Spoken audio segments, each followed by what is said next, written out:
everyone. Today, I guess we'll move quickly through a very insightful uh, portion from the Divine Comedy, and the poet is quite familiar too, so I'm not planning to go through a detailed introduction to Dante. And I'm sure that almost all of you are familiar with the Divine Comedy, which is basically Dante's imaginative journey through hell, purgatory, and heaven, where he meets at all these places. He meets many of his friends and foes, and finally his beloved Beatrice is his guide in the heaven. Now, these adventures are basically representations of trials of human soul to achieve salvation, and it is a work which is highly you know dependent on Bible, and hence you find biblical allusions, metaphors, similes, etc., with which you can definitely identify with if you are a regular reader of the Bible. And this particular canto, 1 lines 49 to 102, which is what we will be looking at today, is basically Dante's way of seeking a way out of the forest that he's walking through. And again, this forest image is something which is used to signify sin. Metaphorically and biblically, the dark forest is something which always signifies the dark side of the human soul, that particular side which is always inclined to sin and sinning. And again, if you remember young Goodman Brown, you find him walking through a forest, which is ultimately something which leads him to sin. So the same kind of a reference you can find here also when Dante is walking through the dark forest, and suddenly he sees a light at the top of the mountain, and he tries to climb the mountain, but a she-wolf appears and forces him back into the dark forest. And then Dante is so disappointed, and then suddenly he sees a form, and he cannot recognize if it is a human form or if it is some other kind of an animal. Whatever it is, he cries out to that particular form to rescue him from the she-wolf, and then he finds out that it is none other than Virgil, who is one of his masters. And this particular section ends with Virgil asking him to move ahead in this spiritual journey. So basically, this is a portion which people can easily identify with, because those people who are interested in afterlife, those who are interested in a hopeful life after death, there is and people who wish to believe that there is hope after the walk through a dark forest. I guess this is one of the poetic endeavors which you can always identify yourself with. So to the poem. And then a she-wolf, though she was so lean, she looked about to burst, being cramped with cravings. She who had made many draw their breath in pain.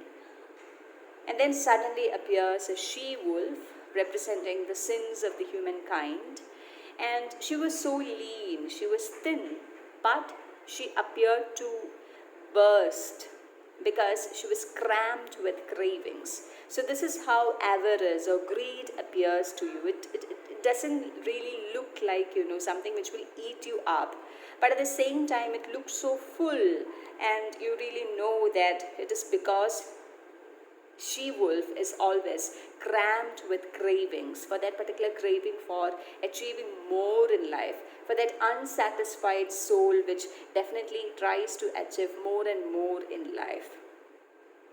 The pain she caused me was so terrible, and such the terror coming from her side, I lost all hope of climbing up the hill. So the person here loses hope of climbing up the hill because he's kind of really terrified by the appearance of this particular she-wolf, who was lean at the same time, appeared as if to burst, so energetic that she might devour him.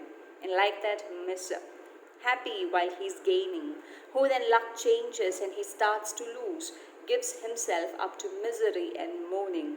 That's how I was. And just like a miser, who is always happy that he's gaining more, and when luck changes, when fate changes, he starts to lose and then he starts mourning. I also started mourning, and I started complaining because I was facing that restless brute with such a cruelty in her heart, which always coming nearer step by step drove me back down to where the sun is mute. So this she-wolf was nobody who would take a step back, but only steps forward, and she drove me down the hill to that dark valley where the sun is mute, or where there is no sun at all, where it is total darkness. So this is a slip from the heaven, or from journey towards heaven back to the darkest forest or valley.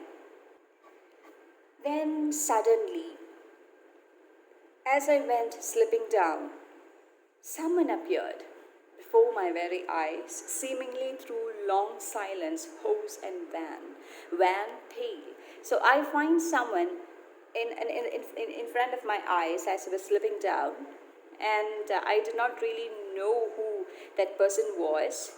I cried out, "Take pity on me," I shouted out to him, "whatever you are, a real man or a ghost." So whether you are real or whether you are ghostly, you look better than the she-wolf. So whatever you are, please save me. He answered, "Not a man, though I was once. Both of my parents come from Lombardy, which is a place in northern Italy, and both of them were native Mantuans." Mantua is again a province of Italy. "I came to birth sub Julio rather late. Though I was born during Julius Caesar's time, I was quite late to be acquainted with him. I was a poet and lived in Rome under the good Augustus, and I spent much of my time, or I was a poet who lived much of my life under Augustus.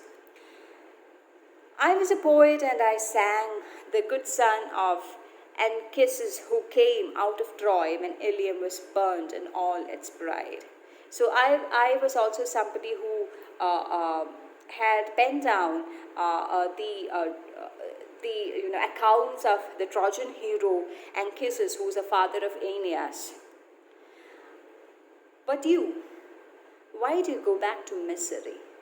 So this person, he asked the persona of the poem, "Why do you want to go back to misery?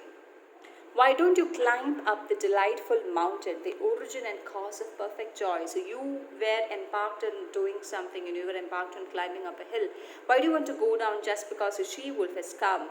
Why don't you ignore her and climb up to joy and perfection, to paradise?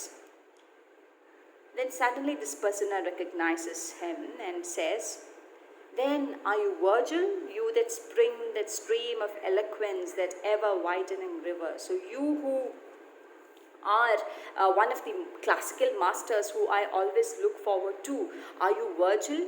You who is the spring of wisdom, the fountain of wisdom and eloquence and verbosity, that you who are the ever-widening river, rereading you gives new interpretations. So that ever-widening river, is that you? I answered, read with shame and remorse. So I was ashamed. The person says that he was ashamed because of two reasons. Number one, because he had confessed that he was afraid of she-wolf in front of one of those people who he admired a lot, and so he feels a little bit ashamed of that. And also because he did not recognize Virgil when he saw him at the first sight. "Oh, every poet's glory and guiding light." So then he kinds of praises Virgil, and he calls him the guiding light. "May I be aided by love and zeal that made me turn your pages day and night." So I have pondered upon your poetry day and night, You are my only master and my author. You are the only person from whom I have taken inspiration. You are the one from whom I took that style which has bestowed on me such honor. So I have actually followed your poetic style, and people praise me or people honor me because I follow the style which you did. You see the beast that made me turn in flight? Save me from her, O famous fount of wisdom. She makes the blood run from my veins in fright. So he's kind of praying to his master to save him from the beast who's actually frightening him a lot. And this person, Virgil, he replies, now you must travel by a different road. So you took the easy climb up. No, but you must travel by a different road. That is the only way in which you can escape from her. If you wish to escape from this wild wood, if you want to escape from this forest, you need to take a different path. This beast, the reason that you cry out aloud, will not let people pass along this way, but hinders them and even has their blood.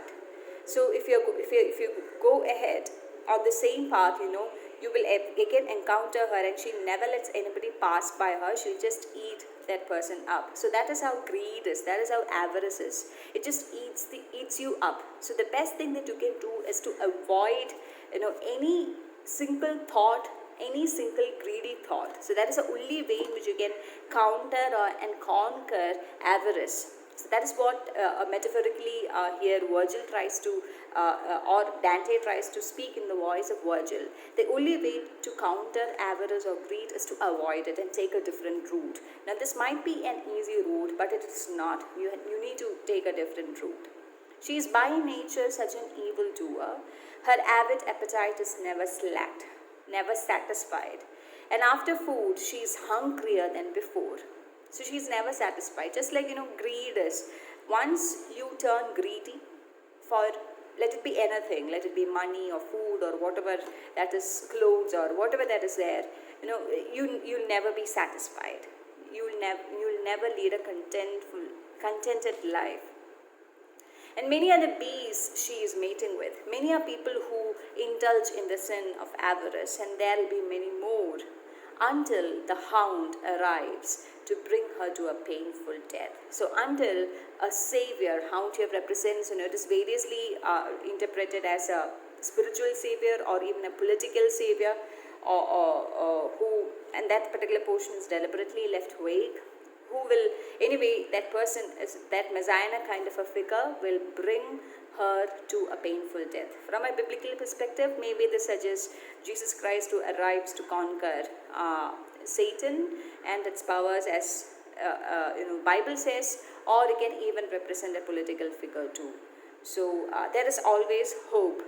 That's what Virgil says, or Dante says through the voice of Virgil at the end of this poetry section. Thank you.